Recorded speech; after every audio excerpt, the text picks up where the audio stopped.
Selamat datang di saluran YouTube Taksakaseta. Saya harap Anda dalam keadaan baik dan siap untuk menyelami sejarah yang terjadi di masa lalu yang menarik bersama kami. Pernahkah Anda mendengar tentang kisah cinta segitiga yang mengguncang kerajaan Majapahit? Ini bukan hanya legenda, ini adalah sejarah nyata tentang Dyah Wiyat, putri dari Raden Wijaya dan Gayatri, yang nasibnya berujung di Candi Purwawisesa, Adilangu. Kisahnya penuh dengan intrik dan pengkhianatan. Dyah Wiyat adalah adik dari Dyah Gitarja dan saudara tiri dari Jayanagara, raja kedua Majapahit. Namun, apa yang membuat kisahnya begitu menarik adalah cinta segitiga yang melibatkan dirinya dan peran Ratanca yang misterius. Jika Anda terpesona dengan legenda Kencana Wungu, maka kisah Dyah Wiyat ini tidak kalah dramatisnya. Bagaimana kisah cinta dan pengkhianatan ini terungkap? Apa peran Ratanca dalam mengobarkan api cinta segitiga ini? Jangan lewatkan kesempatan untuk mendalami drama cinta segitiga ini secara mendalam. Ikuti terus kisahnya, dan temukan jawaban dari misteri yang tersembunyi di balik tembok kerajaan Majapahit. Klik tombol subscribe dan nyalakan lonceng notifikasi untuk mendapatkan update terbaru dari kisah-kisah menarik lainnya. Dan jangan sungkan berinteraksi dengan kami dengan cara menulis di kolom komentar. Mari kita bersama-sama mengungkap sejarah yang penuh dengan cinta dan intrik ini. Mari kita saksikan bersama. Dyah Wiyat adalah putri dari Raden Wijaya dan Gayatri, serta adik kandung Dyah Gitarja dan adik tiri Jayanagara, raja kedua Majapahit. Para Raton, kitab sejarah Majapahit, menceritakan bahwa ketika Jayanagara memerintah, dia khawatir tahtanya akan terancam, sehingga melarang Dyah Gitarja dan Dyah Wiyat untuk menikah.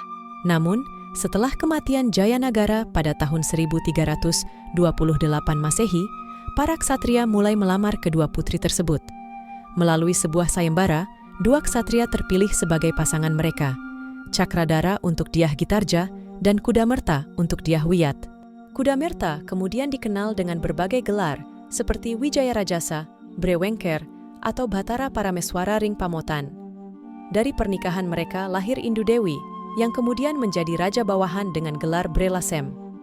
Sementara itu, anak Kudamerta dari selirnya, Padukasori atau Sri Sudewi, menjadi permaisuri Hayam Wuruk, putra Dyah Gitarja yang juga dikenal sebagai Tribhuwana Tunggadewi. Pada masa pemerintahan Jayanagara, Dyah Wiyat diangkat sebagai raja bawahan di Kadiri dengan gelar Raja Dewi Maharajasa Bredaha. Dia memegang jabatan ini hingga meninggal pada masa pemerintahan Hayam Wuruk, keponakannya sekaligus menantunya. Selama pemerintahan Hayam Wuruk, Raja Dewi menjadi bagian dari Saptaprabhu, Dewan Pertimbangan Agung yang terdiri dari anggota keluarga kerajaan. Tidak diketahui pasti kapan Raja Dewi meninggal, namun para raton mencatat bahwa dia dan kakaknya, Tribhuwana Tunggadewi, meninggal setelah pengangkatan Gajah Enggon sebagai patih pada tahun 1371 Masehi. Raja Dewi kemudian dihormati dengan sebuah candi bernama Purwawisesa di Adilangu sebagai tempat peristirahatannya. Kisah Dyah Wiyat menunjukkan peran penting perempuan dalam sejarah dan pemerintahan Majapahit, serta dinamika kekuasaan di salah satu kerajaan terbesar di Nusantara. Sejarah kerajaan di Indonesia kerap dihiasi oleh kisah cinta yang penuh dengan intrik dan asmara, termasuk di kerajaan Majapahit yang terkenal dengan misteri dan rahasianya. Salah satu kisah yang menarik adalah romansa putri kerajaan bernama Dyah Wiyat. Dyah Wiyat, putri kedua Raden Wijaya, pendiri kerajaan Majapahit dan Gayatri, dikenal memiliki paras cantik dan menawan. Dyah Wiyat memiliki seorang kakak perempuan bernama Putri Gitarja, yang kelak dikenal sebagai Tribhuwana Tunggadewi, pemimpin ketiga Majapahit dan ibu dari Prabu Hayam Wuruk, raja terbesar Majapahit. Ini membuat Hayam Wuruk adalah keponakan Dyah Wiyat.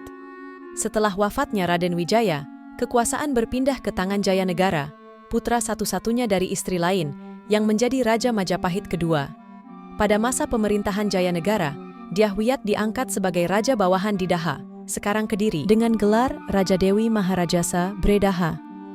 Sebagai perempuan dengan kedudukan sosial tinggi dan berwibawa, Dyah Wiyat sangat cocok sebagai pemimpin. Kemandirian dan kepandaiannya membuat banyak pangeran dan ksatria di Nusantara berlomba-lomba meminangnya.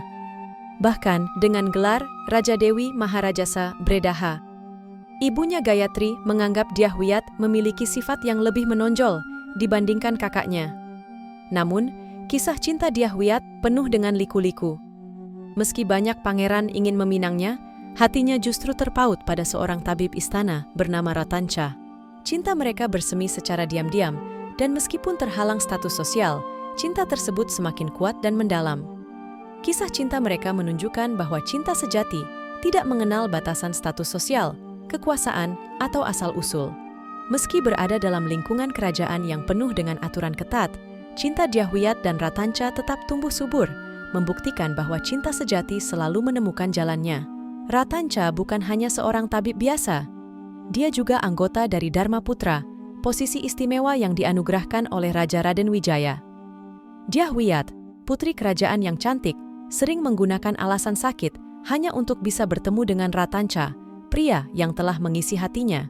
Meski cinta mereka tumbuh subur, status sosial yang berbeda menjadi penghalang besar bagi hubungan mereka. Dyahwiyat adalah Sekar Kedaton atau putri raja, sementara Ratanca hanyalah seorang rakyat jelata. Akibatnya, cinta mereka harus berakhir tragis. Ratanca akhirnya menikahi seorang perempuan sederajat dengannya, meski hatinya masih milik Dyahwiyat. Di sisi lain, Dyahwiyat dijodohkan dengan Raden Kudamerta Bre Wengker, seorang bangsawan dari Wengker yang tampan, cerdas, dan bijaksana. Namun, meskipun memiliki semua kualitas itu, Dyahwiyat tidak terpikat olehnya. Pernikahan Dyahwiyat dengan Raden Kudamerta tidak didasari cinta sejati, dan kenyataan pahit pun terungkap setelah pernikahan mereka. Raden Kudamerta ternyata telah memiliki istri dan anak laki-laki, sebuah rahasia yang ia simpan dari Dyahwiyat. Ketika kebenaran ini terbongkar, Dyahwiyat menemukan dirinya terjebak dalam cinta segitiga yang rumit dengan Raden Kudamerta dan istri pertamanya, Dyah Menur. Dyah Menur, yang hatinya terluka, memutuskan untuk pergi jauh bersama putranya. Dyahwiyat dengan lapang dada mencoba membujuk Dyah Menur untuk tetap tinggal, bersedia hidup bersama dan membagi suami. Namun, Dyah Menur tetap pada keputusannya untuk pergi. Akhirnya, Dyahwiyat harus bertahan dalam pernikahan yang penuh dengan kebohongan dan kekecewaan. Meskipun ia berada di dalam rumah tangga yang tidak diinginkannya, Dyahwiyat tetap menunjukkan keberanian dan ketabahan, menghadapi semua rintangan yang datang kepadanya. Dharma Putra adalah jabatan istimewa yang dibentuk oleh Raden Wijaya, pendiri kerajaan Majapahit, yang diisi oleh 7 orang: Rakuti, Rasemi, Ratanca, Rawedeng, Rayuyu, Rabanyak, dan Rapangsa. Sayangnya, sebagian besar dari mereka tewas dalam pemberontakan. Ratanca adalah satu-satunya anggota Dharma Putra yang selamat setelah pemberontakan Rakuti pada tahun 1319 Masehi.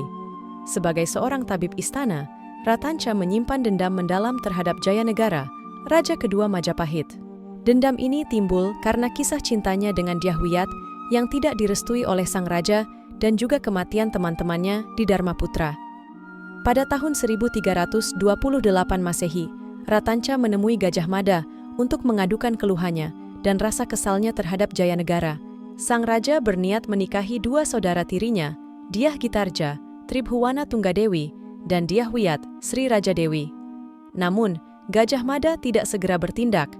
Ratanca, yang setia kepada mendiang Raden Wijaya, akhirnya memutuskan untuk bertindak sendiri saat mengobati Jayanegara. Jayanegara, yang memerintah sejak 1309 Masehi dengan gelar Abhiseka Wiralandagopala, adalah anak satu-satunya dari Dyah Wijaya dan Indradewi, Darapetak, seorang putri Melayu dari kerajaan Damasraya. Kitab Pararaton menggambarkan Jayanegara sebagai Kalagemet, yang berarti lemah atau jahat, karena banyak orang di Majapahit tidak menyukai naiknya Jayanegara ke tahta. Salah satu penyebabnya adalah karena ia berdarah campuran Jawa dan Melayu, serta lahir dari seorang selir. Meskipun berasal dari selir, Jayanegara diakui sebagai anak oleh Sri Prameswari Dyah Dewi Tribuaneswari, yang tidak memiliki anak laki-laki menjadikannya putra mahkota. Selama pemerintahannya, Jayanegara menghadapi beberapa pemberontakan yang dipicu oleh hasutan Dyah Halyuda, termasuk pemberontakan Mahapatih Nambi dan Rakuti. Semua pemberontakan berhasil dipadamkan, dan Dyah Halyuda akhirnya dibunuh atas perintah Jayanegara melalui tangan Gajah Mada. Suatu ketika, Jayanegara menderita bisul yang menyebabkannya tidak bisa berjalan. Gajah Mada memanggil Ratanca untuk mengobati sang raja. Ratanca mempersiapkan alat operasi yang bisa digunakan sebagai senjata, karena dia tidak diizinkan membawa senjata ke kamar raja. Saat mengoperasi Jayanegara, Ratanca meminta raja untuk melepaskan jimat kekebalannya dan Jayanegara menuruti permintaan tersebut. Ratanca kemudian menusukkan pisau operasinya hingga Jayanegara tewas. Gajah Mada yang menyaksikan pembunuhan ini langsung membunuh Ratanca untuk menghilangkan jejak. Tindakan Gajah Mada ini menimbulkan kecurigaan, dan sejarawan Slamet Muljana menyimpulkan bahwa dalang sebenarnya di balik pembunuhan Jayanegara adalah Gajah Mada sendiri. Dalam Pararaton disebutkan bahwa saat itu Gajah Mada menjabat sebagai Patidaha dengan rajanya adalah Dyahwiyat, sehingga ia lebih dekat dengan Dyahwiyat. Dugaan muncul bahwa Gajah Mada sengaja membiarkan Tanca marah dan bertindak sendiri, lalu membunuhnya untuk menghapus bukti keterlibatannya. Dengan demikian, Gajah Mada berhasil menyelamatkan Dyahwiyat dari niat jahat Jayanegara tanpa harus mengotori tangannya dengan darah sang raja. Sejarawan Belanda, N.J. Krom, dalam karyanya Indo-Javaansche Geschiedenis, percaya bahwa Gajah Mada adalah dalang di balik pembunuhan tersebut. Dalam bukunya Menjadi Indonesia, Parakitri Simbolon menyebutkan bahwa Krom yakin Gajah Mada menyimpan dendam terhadap Jayanegara karena tindakan tidak senonoh raja terhadap istrinya. Gajah Mada diduga memperalat Ratanca untuk membunuh sang raja. Versi ini juga didukung oleh Slamet Muljana dalam Nagara Kertagama dan tafsir sejarahnya. Diungkapkan bahwa Gajah Mada pada dasarnya tidak menyukai Jayanegara dan menggunakan Ratanca sebagai alat untuk mengakhiri nyawa raja yang dianggap berperilaku buruk. Dalam Pararaton, seperti dikutip Muljana, diceritakan bahwa Gajah Mada sudah bersiap di kamar raja tanpa diketahui oleh Ratanca. Begitu Jayanegara ditikam, Gajah Mada segera muncul dan membunuh Ratanca. Meskipun berada di tempat kejadian, nama Gajah Mada tetap bersih dan ia dianggap sebagai pahlawan. Muljana menulis, demikianlah rahasia itu tertutup. Orang ramai hanya tahu Gajah Mada membalaskan kematian sang Prabu dan menusuk Tanca sampai mati. Earl Drake dalam Gayatri Rajapatni, perempuan. Di balik kejayaan Majapahit memiliki kesimpulan yang berbeda. Drake menduga bahwa pembunuhan Jayanegara adalah konspirasi antara Gayatri dan Gajah Mada. Gayatri adalah ibu dari Tribhuwana Tunggadewi dan Sri Raja Dewi, serta salah satu istri Raden Wijaya sebelum menikahi Dara Petak, ibu Jayanegara. Dengan segala intrik dan konspirasi yang melingkupi istana Majapahit, kisah ini tetap menjadi salah satu cerita paling menarik dalam sejarah kerajaan tersebut.